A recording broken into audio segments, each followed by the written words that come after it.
Hey guys, Thoth here. So today I wanted to make a video about speed farming as a crusader in T8. Um, I know that a lot of people probably have monks or barbs or something that's more efficient for farming, but I don't. The only geared character that I really have is my crusader. So now that I guess it's kind of pretty much widely accepted at this point that T8 is the best difficulty to farm Grift keys on. I've been pushing Grifts lately, so I really need a ton of Grift keys, so farming them as fast as possible is definitely the best.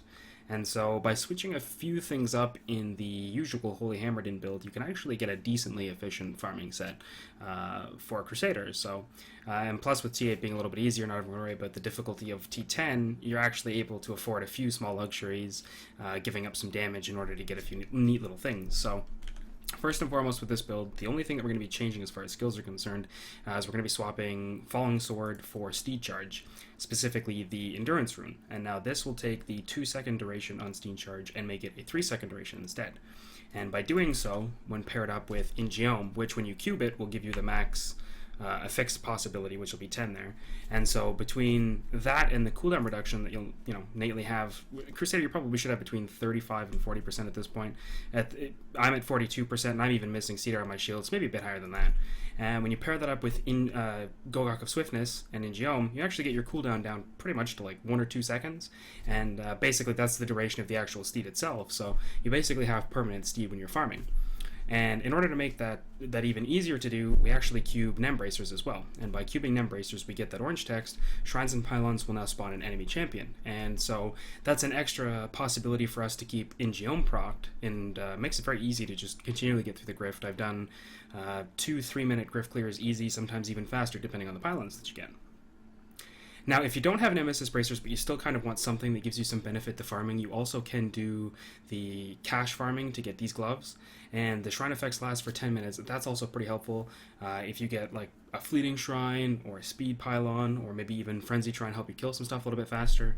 I run Focus and Restraint still on this, Witching Arrow and everything, maximum damage otherwise, because you are giving up a bit of damage in your cube, so it's kind of nice to go for that. So that being said, I'll hop on into a rift here real quick and see if we can't see some results with this build. Worst case scenario, I'll just cut this into a rift that doesn't suck and actually has something where I can showcase the build. But because it's a build... Oh, there we go, we got lucky pretty quickly.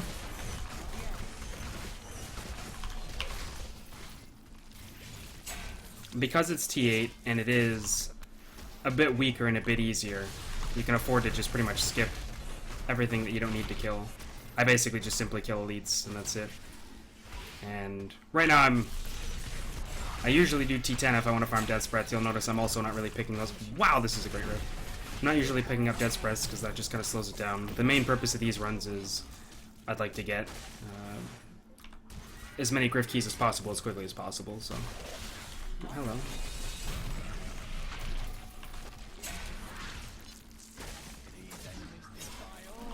Oh, this has been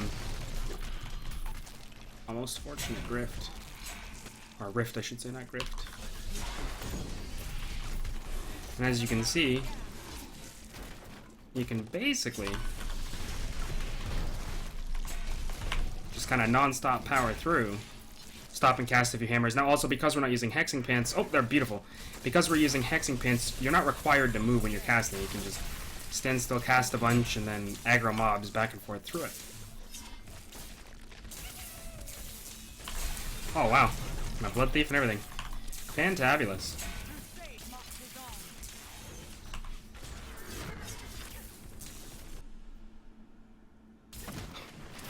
Not too bad. Streamer RNG, I guess.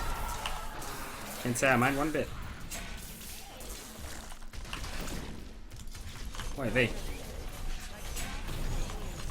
Awful lot of stuff in this hallway.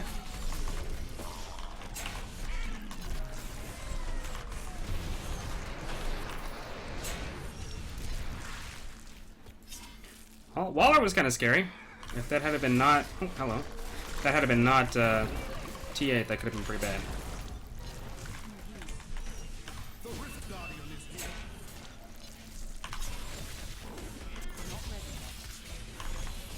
So as you can see, it's pretty easy and pretty quick to do a rift. Oh, hello. And a legendary to boot right at the end. Ooh, a Scorn. Very nice. So yeah, that's pretty quick, pretty efficient. You get all your keys, you get your quick little dose of blood shards and everything pretty quickly. Basically, virtually no threat, and just pretty much pure profit at this point. So I hope this helps. I know it certainly works for me. And as always, thank you guys for watching. I hope you have a great night, and I'll catch you next time.